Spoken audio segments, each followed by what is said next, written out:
Et un chef d'État africain qui avait dit que les choses là, nous ne sommes pas prêts à ça aujourd'hui. Les choses là, c'est quoi? C'est les pratiques déviantes. Selon les valeurs africaines, les amis. Mais si les Caucasiens trouvent que ces pratiques-là, si à leur civilisation, c'est leur problème. When you are in Rome, do what the Romans do. Vous ne pouvez pas avoir des lois dans vos pays. Je parle à l'oligarchie occidentale. Les lois interdisent ceci, ça interdit cela. Et vous trouvez que c'est normal. Et vous venez chez les autres. Vous dites aux autres que ce que nous avons accepté, vous devrez aussi accepter parce que c'est universel.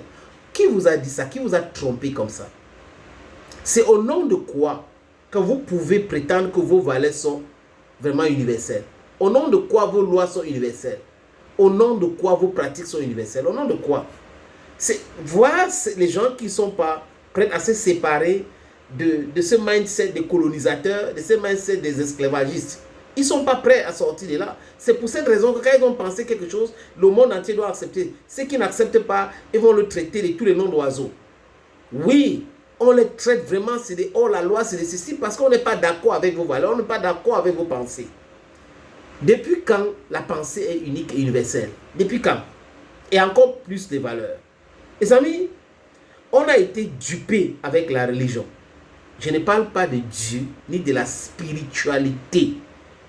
Parce que la spiritualité vient même de l'Afrique. La connaissance de ces choses, la création même de certaines églises vient de l'Afrique. Mais les Occidentaux ont pris ça, ils ont amplifié ça. King James a écrit tout ce qu'il a écrit. Les autres ont écrit leurs livres dits saints, écrits par les êtres humains, pour pouvoir contrôler des gens et surtout imposer ça avec des armes, en grande partie en Afrique. Et nous, en tant que peuple africain, on était obligés, de suivre cela parce qu'on était un peu nombreux.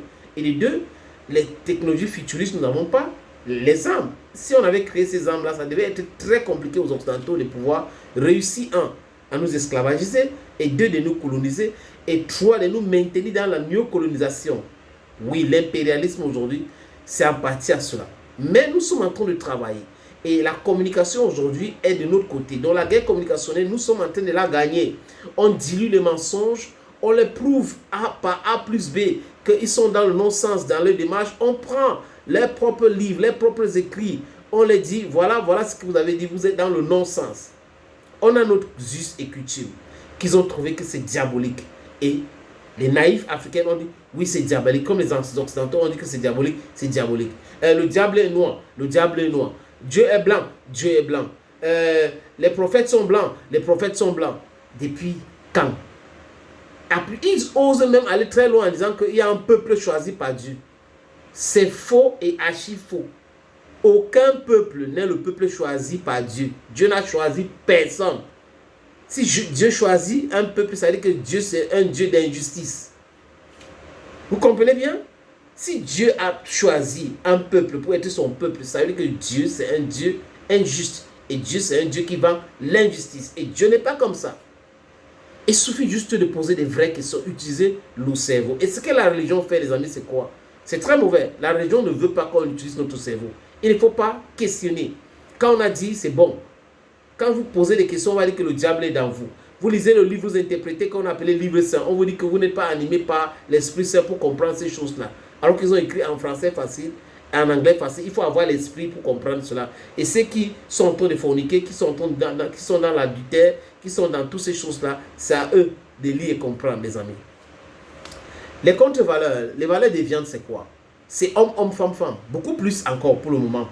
Et pourquoi les Occidentaux prennent sur eux de faire la promotion, d'imposer cela à tout le monde? Regarde le taux de natalité dans leur pays. C'est en train de dégringoler. C'est grave. Et c'est même gravissime dans leur pays, les amis, aujourd'hui. C'est très, très compliqué. Et ce n'est pas de notre faute. Ils veulent imposer cela aux autres peuples du monde. Donc, le Conseil national de la transition malienne a adopté une loi. Cette loi criminalise, les amis, les histoires de hommes-hommes et les femmes-femmes. Et cette nouvelle loi n'interdit seulement pas les pratiques de hommes-hommes, femmes-femmes, mais aussi toute promotion ou apologie de cette histoire de hommes-hommes, femmes-femmes. Et le ministre de la Justice du Mali, Mahamadou Kassogué, a souligné que la loi là vise à protéger le socle moral et culturel malien à des pratiques perçues comme étrangères et déviante. Vous avez compris? Nous voulons les enfants en Afrique. Nous voulons les enfants en Afrique. Les gens qu'on a accouchés là, qui décident de ne pas accoucher là, ils ne savent pas d'où ils sortent. Thank you, friends, and bye-bye.